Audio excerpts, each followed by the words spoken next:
Welcome to YLR9 news. Mahashivratri నేపథ్యంలో కామారెడ్డి జిల్లా ఎల్లారెడ్డి పట్టణ కేంద్రంలోని శ్రీ నీలకంఠేశ్వర ఆలయానికి భక్తులు పోటెత్తారు. బుధవారం తెల్లవారుజాము నుంచే శివుడికి ప్రత్యేక పూజలు నిర్వహిస్తున్నారు. ఆలయ అర్చకులు నీలకంఠం సంగప్ప ఆధ్వర్యంలో పూజలు వైభవంగా నిర్వహించారు. భక్తులు శివనామ స్మరణతో పరవశించిపోతున్నారు. ఇవాళ ఉదయం నుంచి ఆలయంలోని శివలింగాన్ని దర్శించుకోవడానికి ప్రత్యేక పూజలు అభిషేకాలు నిర్వహించడానికి భక్తులు భారీగా బారులు తీరారు. మధ్యాహ్నం శివపార్వతుల కళ్యాణం ఆలయ ప్రాంగణంలో నిర్వహించనున్నట్లు ఆలయ పూజారి నీలకంఠం తెలిపారు. 100 ఏళ్ల విశిష్టత కలిగిన ఆలయాన్ని ప్రభుత్వం నిధులు కేటాయించి ప్రత్యేకంగా అభివృద్ధి చేయాలని భక్తుల తరఫున ఆయన విజ్ఞప్తి చేశారు. కాగా బజరంగ దళ ఆధ్వర్యంలో ఉచితంగా భక్తులకు పండ్లను పంపిణీ చేశారు.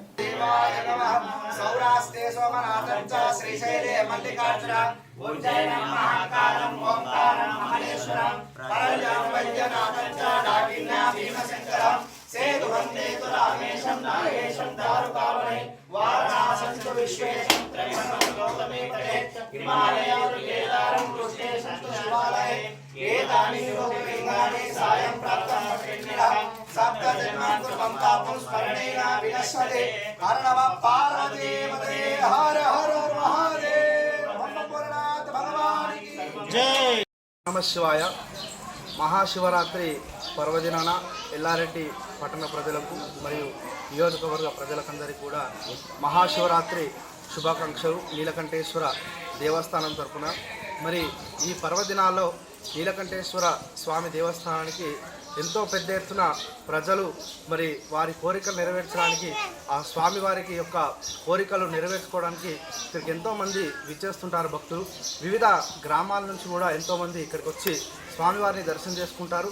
మహాశివరాత్రి సందర్భంగా మరి ఉదయమున ప్రాతకాలమే స్వామితో ప్రాచీన కాలమైనటువంటి పురావస్తు సంబంధించినటువంటి దేవస్థానం శ్రీ నీలకంఠేశ్వర దేవస్థానం. పురావస్తు దేవస్థానం ఇది కాకతీయుల కాలంలో నిర్మించినటువంటి దేవస్థానం.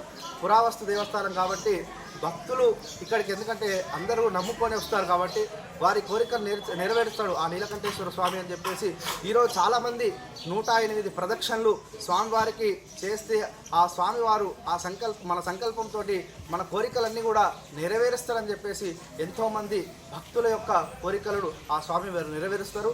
కాబట్టి స్వామివారు నీలకంఠేశ్వర స్వామి ఎంతో అద్భుతమైనటువంటి శక్తి కలది. కాబట్టి భక్తులందరూ కూడా ఇక్కడికి విచ్చేసి ఎంతో పెద్ద ఎత్తున స్వామివారి యొక్క మరి అభిషేకాల్లో పాల్గొంటారు. కాబట్టి పురావస్తు దేవస్థానాన్ని తెలంగాణ ప్రభుత్వం ప్రభుత్వం కూడా మరి డెవలప్మెంట్ చేయాలని చెప్పేసి ప్రభుత్వానికి కూడా మరి నీలకంఠేశ్వర భక్త బృందం నుంచి కోరుకుంటున్నాం.